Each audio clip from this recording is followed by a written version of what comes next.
I'm Ayana and welcome to another Let's Talk video. This is a video series that I'm doing since the start of 2015 where I talk about the book that I'm currently reading.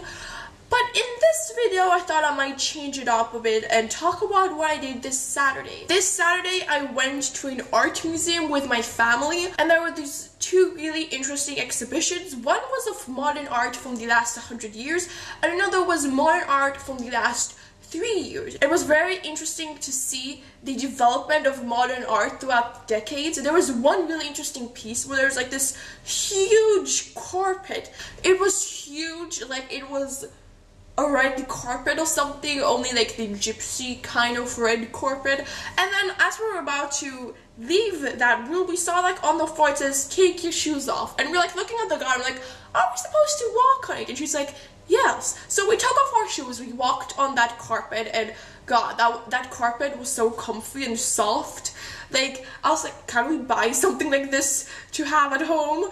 And we walked down the entire carpet. At the very end, there's a projector, and it's projecting this image on the wall. And you can see that it's like this road in the middle of a desert or something. At the very end of the road, there's a Prada store with like high heels. That's everything you could see. It was so interesting to see how the artist was trying to show us the past versus the present. Like, in the past, people would like, you know, make their own clothes and make their own furniture. And because of that, they appreciated what they had. And nowadays, we're all about like consuming. We go out and we try to get like the best brand out there, like high heels, like half of the girls find annoying and like not comfortable, versus like, you know, the comfy thing of like, it's not like the best out there, but it's something that you make and it's something that can be really appreciated. It was very interesting to see. After we went throughout the entire museum, it was like this very stormy day. It started to hail. So we were like, you know what, we're not going to go out and start running to the parking lot. No, we're going to go to the gift store.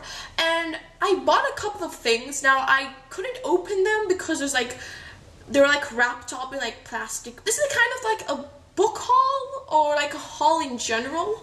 So I wanted to show you what I bought. The first thing I got is this book, and it says Paris by Joson Brooks, and it's like a sketchbook. I have absolutely no idea what's inside this book, so why don't I open it up and we can find out together. Oh God, I need scissors. Why didn't I bring scissors? I did not have the nails to open this. No, all hulk on this.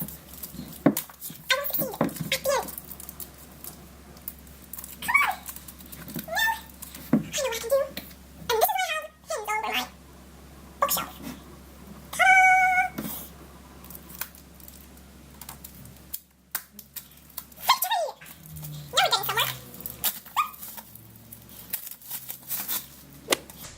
So let's see. Huh? Okay, pretty. Look at that. That's like a map of Paris. Oh my God, it smells like a new book. Like, you know that plasticky smell? It's so pretty. Wow. I am so happy that I bought this. So the next thing that I got is this journal. So it's like a dream journal. Let's open this up. Is it just like, you know, just like normal paper, or is there anything else in there? Let's see. There's a pen in here? What? Oh, okay, first let's look at this magnificent cover. Like, I'm in love with that. And now look at the flap. That's so sweet. But what is this?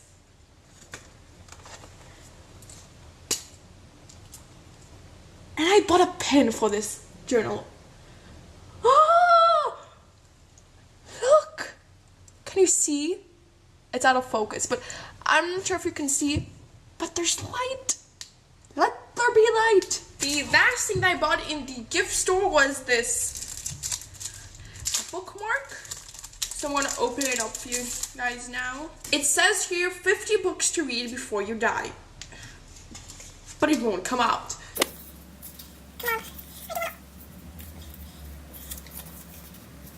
This is why I do unboxing videos, but it's like 20 minutes for me to open one damn thing.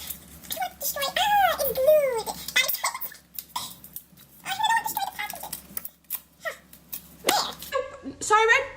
4 things off this 50 books list.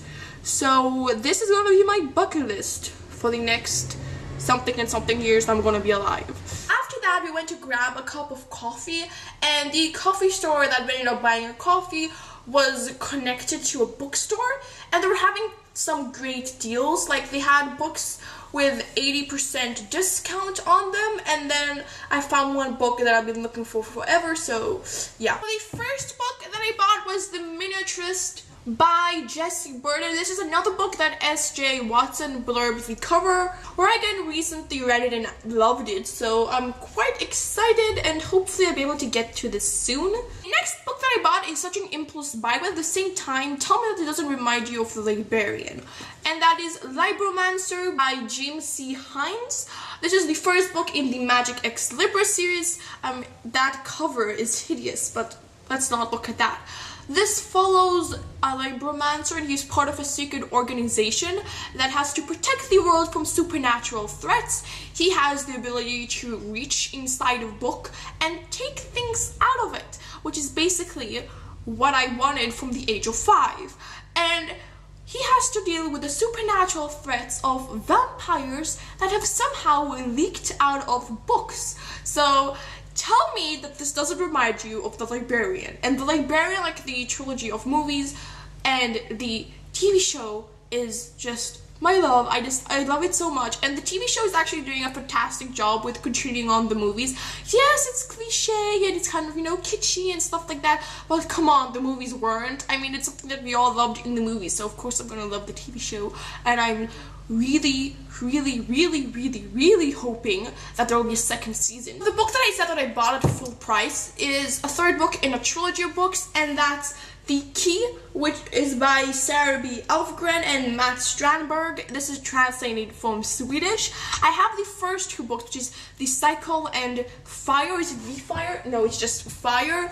Up here, I haven't read them yet, but now that I have the third book, I can marathon the series. And I got a book that was recommended by Lindsay. When Lindsay recommends a book, then yeah, when I see it, I'm definitely going to buy it, and that is Anansi Boys by Neil Gaiman. This sounds a bit like the Percy Jackson series, like with a kid and then he finds out that he's part god, like his father is a god or something, and that you have to say it kind of reminds of Percy Jackson. So if this is like Neil Gaiman, it has his humor, then I'm expecting this to be a great read, especially if Lindsay recommended it, so this is definitely going to get me through Percy Jackson withdrawal symptoms once I read Blood of Olympus, which I haven't done yet because I won't be able to deal when anything that has to do with Percy will end. And last but not least is another very impulse buy, and that is Paladin of Souls by Louis McMaster Bujold. I probably butchered that name. And this is your typical fantasy of there's this realm, there's a danger to the realm, there's this one chosen person that can protect the realm. Sounds like fun times, and I definitely want to get more into fantasy, so this is going to help with that. As you can see, I have a problem. I'm a book addict. Well, at least I'm not in denial anymore. I mean, I know I can't stop whenever I want to, I just can't. And I hope that you enjoyed this Let's Talk video. It's kind of different than what I usually do, but I just wanted to show you that really interesting art piece that I saw. Have a great day. Thank you for watching, and I'll have another video up for you guys soon. Goodbye.